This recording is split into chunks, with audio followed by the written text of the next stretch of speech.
soy Perfecto, artista gráfico transmitiendo desde Santiago de Chile y yo quiero hablarte de un tema que nos toca a todos los creativos.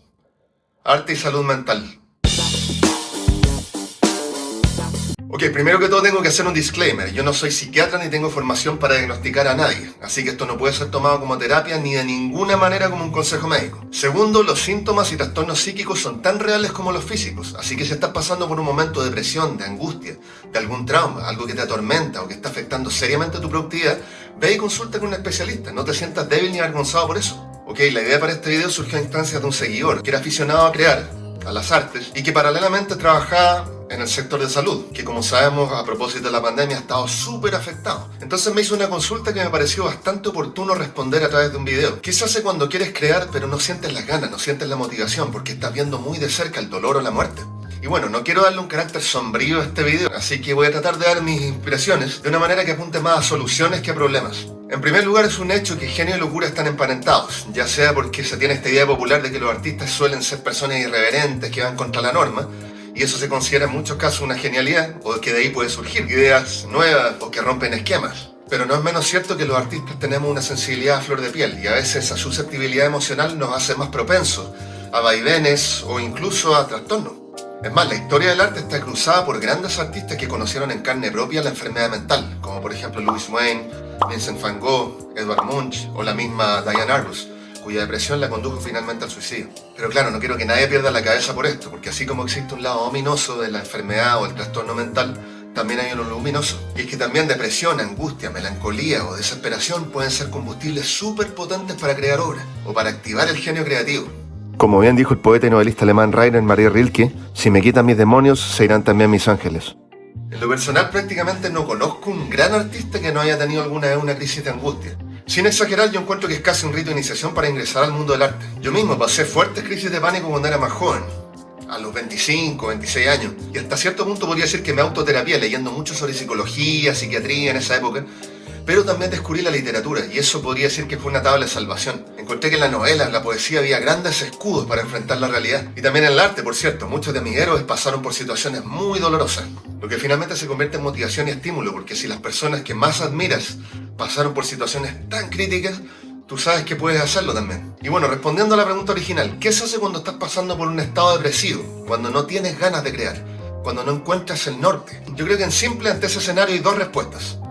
Una es que primero no te esfuerces, date un tiempo para recuperarte, retírate si es necesario, descansa, no te esfuerces a crear, no te agregues más estrés, ¿para qué? No sé, al menos en mi experiencia cuando he creado obras en una situación de bajón, de alguna ruptura sentimental o cuando he tenido algún fracaso, o no estoy sencillamente con fuerzas para hacer eso, finalmente uno termina haciendo cosas que luego no quiere mostrar, que más bien prefiere sepultar, que no te interpretan, que no te representan, o sencillamente el propio resultado te avergüenza. Entonces no tiene sentido seguir insistiendo en algo que finalmente vas a querer solamente ocultar o imaginar que nunca existió. Pero por otro lado, el arte también cumple una función terapéutica, te ayuda a procesar emociones, a sacar hacia afuera lo que tienes guardado y que de pronto uno no sabe cómo expresar en palabras. Hasta el día de hoy se ocupan ejercicios artísticos para ayudar a enfermos mentales o personas que están pasando por una etapa de desadaptación para que vayan canalizando sus emociones. De hecho, no es necesario que seas técnicamente muy especializado. Hay una obra magnífica en el arte naif, que es como una corriente artística de personas que no tienen formación profesional y que han encontrado en el arte una rama muy potente para darle forma a sus estados anímicos. Incluso durante la pandemia, con todo lo desmotivante o trágica que puede llegar a ser, se reveló un aspecto súper interesante del arte, y es que es como una forma de terapia colectiva, gratuita aparte. Reveló que si bien el arte puede ser inútil en un sentido utilitario, es muy necesario en la medida en que distrae, hace reír e inspira a través de música, películas, libros, o lo propio que yo hago, que son dibujos. Humor gráfico que entretiene a la gente y la saca un poco del tráfago de su día. Ahora, no hay que confundir trastornos o etapas de desadaptación en personas normales con enfermedad mental pura y dura, como por ejemplo bipolaridad, depresión, esquizofrenia, alcoholismo. Es absolutamente normal que personas sin un historial psiquiátrico pasen por etapas de desadaptación, donde se sienten bajoneados o incluso deprimidos, que no tienen ganas de nada, algo que se ha visto acentuado con esta situación, por ejemplo, de una pandemia. Pero algo muy distinto es el reino de las enfermedades mentales, y en ese caso es algo que a mí me excede en todo tipo de consejos. Si estás viviendo algo de esa índole o conoces a alguien que podría estar en ese escenario, mi consejo es que consultes con un especialista. No trates por tus medios de sacar a una persona en esa condición, porque tú tampoco tienes formación profesional para enfrentar o manejar a una persona en ese cuadro. Si hay una propiedad que tiene el arte, el dibujo, la música, la fotografía o la que sea, es que es sumamente relajante. Te distrae, te absorbe. Y en ese sentido hay que aprovecharlo cuando estás pasando por un momento de estrés o de angustia o de depresión. No se trata que tengas que forzarte a parir obra que sea sumamente buena calidad, porque seguramente no la vas a hacer. Algo súper útil como ejercicio, para lo cual no necesitas ni siquiera entrenamiento técnico, es hacer lo que en inglés se llama los doodles, o sea, los dibujos o rayados sin ningún sentido. Coge un papel y un lápiz, vas haciendo texturas, vas haciendo formas. Si le das el tiempo suficiente vas a darte cuenta cómo de pronto estás absorto tratando de terminar las líneas o de completar una página. Incluso había por ahí unos librillos que eran más o menos famosos, donde tenías que colorear unas flores o unas formas dispersas, no sé. Pero se inventaron justamente por eso, porque son súper relajantes. Y bueno, yo soy de los que piensan que no hay que menospreciar los trastornos psíquicos, pero tampoco romantizarlos, porque he visto que esto suele suceder mucho en el círculo de los artistas. Que algunos, no sé, hacen alarde de su ansiedad, dicen, estoy siempre angustiado, qué sé yo, o de sus trastornos obsesivos compulsivos, muchas veces inventados. Es que el TOC no me permite hacer esto, qué sé yo. Yo creo que hay que tener cuidado con eso, porque finalmente te vas identificando con algo que puede ser incluso autosugestión. Por lo mismo, seguramente estarás enterado que los psicólogos nunca le dan un diagnóstico a un paciente. ¿Por qué? Porque saben que lo van a condicionar.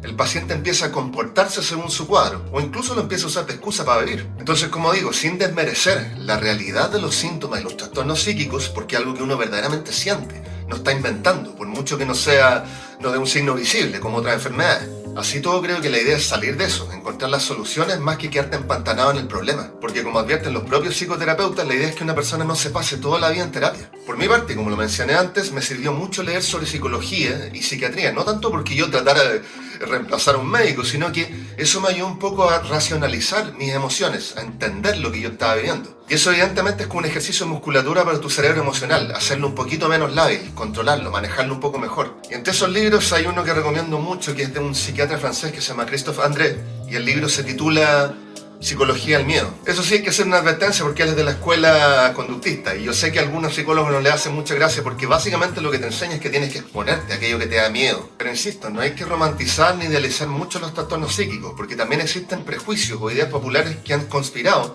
contra la recuperación muchas veces o el tratamiento de personas que podrían curarse. Un ejemplo es la idea archimanida de la relación entre locura y genio. Si bien es cierto que puede existir en algunos casos, y efectivamente han habido grandes artistas que han pasado también por etapas o han tenido una personalidad que ha tendido más bien hacia la susceptibilidad emocional, en verdad los expertos en el reino de la salud mental saben que las personas que son cabalmente enfermos mentales ven afectada muy seriamente su productividad, o cuando están pasando por alguna de esas etapas dejan de producir obra, o ven una merma muy pronunciada en la calidad de su producción. También hay que tener cuidado con el uso de drogas legales o ilegales, porque aunque provocan un alivio momentáneo, por lo mismo es muy fácil quedar enganchado. Hace años me tocó en un seminario sobre literatura y alcoholismo, y ahí uno de los panelistas explicaba que se suele dar en este rubro de las artes la confusión entre personas talentosas que de vez en cuando recurren a estupefacientes, a alcohol, qué sé yo. Y por otro lado están los epígonos, que son personas que no tienen esas cualidades, no tienen esa gran creatividad o ese talento, sin embargo imitan a sus ídolos en esa conducta, ya sea en la droga, en el tomar, y a la larga quedan enganchados en la droga y no hacen gran obra. Entonces no le apuestes tus fichas a droga, porque eso no va a reemplazar un talento si es que no lo tienes. Y lo más probable es que termine haciéndote un daño a largo plazo. Y bueno, si tu idea es potenciar la creatividad, si está un poco dormida o está afectada por una situación anímica, hay diversos factores que son tanto más útiles que sentarte frente a una página en blanco y tratar de parir una idea cuando no tienes las ganas. Por ejemplo, la actividad física. Eso me lo dijo hace años un doctor. Tienes que saber que la actividad física es el mejor remedio contra el estrés, porque es natural y te distrae. En mi caso, lo que yo hago es andar en bicicleta. Me ayuda a despejar la cabeza, salgo y veo otro entorno, tomo otro aire, y es curioso que cuando regreso de un paseo en bicicleta de 1 hora y media, 2 horas, vuelvo súper inspirado, me cambia todo el estado de ánimo. Aquí es importante decir que la creatividad se nutre de dos fuentes aparentemente contradictorias: estímulos nuevos y aburrimiento. Por el primero entiendo no encerrarse en tu cabeza o en tu oficio, practicar otras cosas, como por ejemplo en mi caso música, lectura, ver documentales, películas, salir a caminar. Y en cuanto al otro, date permiso para aburrirte. El ingenio también se alimenta de tiempos muertos. No todo tiene que ser ocupación ni diversión. También súper importante las relaciones sociales. Cuando estás pasando por una fase de bajón es natural que uno se va hacia adentro, se repliega del mundo. Y eso, aunque es necesario y comprensible, también te puede hacer daño si te quedas solamente entrampado en esa fase. Intenta buscar otras voces, escuchar amigos. No necesariamente te tengas que juntar, porque ahora, claro, en pandemia es un poquito difícil. Otras personas te pueden dar una perspectiva distinta, o enseñarte a afrontar un problema de una manera mucho más sencilla que a lo mejor a ti no se te había ocurrido. E incluso una sola conversación ya te distrae, te libera un poco esos fantasmas que muchas veces están dando vuelta en tu cabeza, de ansiedad, de angustia, qué sé yo. También el sueño es súper importante. Respetar tus horas de sueño. Darte permiso si es que estás cansado, si estás agotado anímicamente, si no tienes ganas. Échate una buena siesta, duérmete el fin de semana, quédate en cama. El sueño por lo demás tiene una cualidad que es fisiológica. Que cuando estás pasando, por ejemplo, por una etapa de estrés o estás deprimido, esa es una forma de recuperación que tiene el cuerpo, de recargar la batería. Y junto con eso una buena alimentación. No te quedes enganchado en la comida chatarra, porque eso, créeme, que tiene incidencia también en tu estado de ánimo. No quiero decir que uno tenga que volverse como un asceta, ¿eh? Yo tampoco tengo una... soy el mejor ejemplo de alimentación. Pero sí tratar de matizarlo, aprende a cocinar. En mi caso eso ha sido sumamente positivo. Y por último, si necesitas hablar con alguien, cuenta conmigo. Yo no tengo una formación profesional, como dije al comienzo de este video. Y también mi agenda, está bastante ocupada.